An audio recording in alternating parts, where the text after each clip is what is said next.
dark in here. Yes, and there's a good reason for it. But you can light the lamp now if you wish. What's the reason? For the darkness, that is. Stay close. Be careful not to stray. What's the reason? Why is it so dark? Pay attention, Daniel. It's important that you keep going straight and make sure not to stray.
Of June, 1839. It's been more than a month since my last entry. After the event inside the underground chamber in Algeria, Professor Herbert insisted I return to England. He said he didn't want to risk forfeiting the entire expedition lest I took a turn for the worse. An excessive decision, in retrospect. But I'm glad it turned out that way. I found my journal this morning in the haphazard collection of things brought home from Africa. Next to it lay the broken stone orb wrapped in cloth. I tried to assemble it, but couldn't. The pieces wouldn't fit together, as if they weren't from the same object. Could I have imagined it all? Was there ever a complete orb?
25th of June, 1839.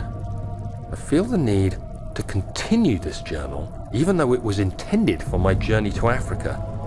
This must be something very important. I just know it. I've taken it upon myself to piece the orb back together, but it's been more difficult than one might think. The pieces are behaving strangely. They seem to change color, shape, and texture, but ever so slightly. Yesterday, I took careful measurements and notated any significant markings. Today, I confirmed my suspicions. They were changing. I was terrified and rushed off to see the finest geologist in London, Sir William Smith. I approached the subject with care and we discussed how rocks change form. He told me about the nature of glass, how it eventually collapses on itself, like ice slowly melting over the course of centuries. Smith eased my mind a bit, but I can't escape the feeling that these shards have otherworldly properties.